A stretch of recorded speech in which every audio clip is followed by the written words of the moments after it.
In Society, our environmental club, perpetuates the mission to make Ben Franklin a greener, happier, and healthier place. As members and leaders of Green Society, our goal for Louisiana Green Schools Challenge was to expand the efforts of this small club into a school-wide commitment to leave a lasting, environmentally aware legacy at Franklin.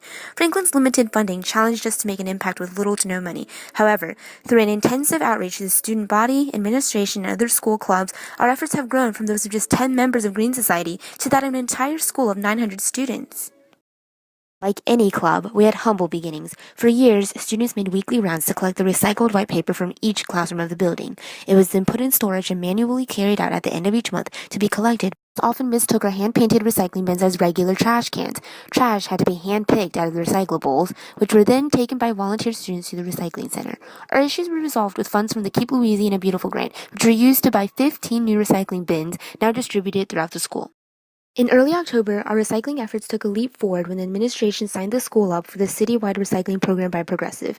Since we've started with Progressive Recycling, we have accumulated 336 cubic yards of recycled material. That's more than 11 30-yard construction roll-off dumpsters full of material that Franklin has kept out of the landfill and put back into our local commerce.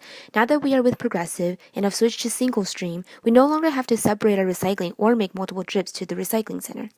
In November, we hosted a service Saturday which included our first public recycling drive in the preparation of our 2 garden sites. Our first public recycling drive was held in honor of the National America Recycles Day. People who came for this service Saturday brought used printer cartridges, old batteries, plastic bags and brown paper bags, and newspaper to be recycled. On this same day, native plants and seeds were being planted in the Diversity Vegetable Garden. Thanks to donations from the Franklin alum, the Green Society Key Club National Honor Society, and student volunteers were able to plant a diversity and vegetable garden which served as a green space for native plants and a source of organic vegetables for the school. The topsoil was donated by the Native Houma Indian Nation tribe of Louisiana, and the seeds were donated by Parkway Partners. A dedication event was held to celebrate the completion of the diversity garden, and alum from the class of 1966, Franklin's first integrated class, were invited to join the ceremony. As mentioned in the December issue of the Times-Picayune, they marveled at Franklin's diverse student population, which is embodied metaphorically by the diverse native plants in the new garden. In February, received $200 from a student-written grant for the purposes of improving our garden. In February, we hosted a school-wide competition called Earth Love Week to promote environmental awareness and get people excited for the challenge. To incentivize the students, we promised the reward of a dessert social to the winning grade that acquired the most points. Points depended upon participation in the daily challenges and the amount of recycled goods collected relative to that of the other grade levels. Activities included wearing 2 items of green clothing, bringing reusable water bottles, and wearing Mardi Gras beads, which were added later to their recycling collection.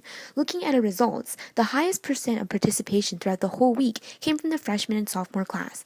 The enthusiasm of the underclassmen will help to carry on our legacy for years to come. By the end of the week, the 4 grade levels combined recycled a total of 171 brown paper bags, 1,470 plastic bags, 69 batteries, 47 printer cartridges, and 177 ounces of Mardi Gras beads. Earth Love Week was designed not only to inspire a school-wide collaborative effort, but also to implement new and greener habits among the student body, such as using refillable water bottles versus the plastic ones of bottled water. We were rewarded a second LK water fountain when we reached and exceeded the goal of saving 10,000 plastic water bottles. By using these fountains, we have saved enormous amounts of plastic from the landfills, an immense amount of energy, and also several $1,000s.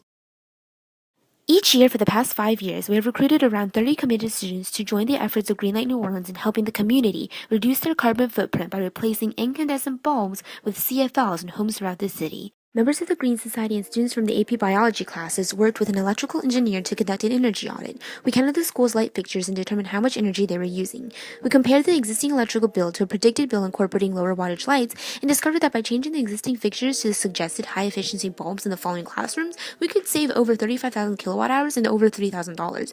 We used this data to create a lighting facilities phasing plan to be presented to the Franklin administration. After assessing mental recommendations, the administration has signed an agreement with Sterling Planet to buy renewable energy certificates, committed to buying UV lights that improve air quality, and plan to invest in solar panels in the fall. Finally, a school-wide survey was conducted to determine how the challenge influenced the average student. It yielded generally positive results, letting us conclude the Green School Challenge as a huge success on campus this year.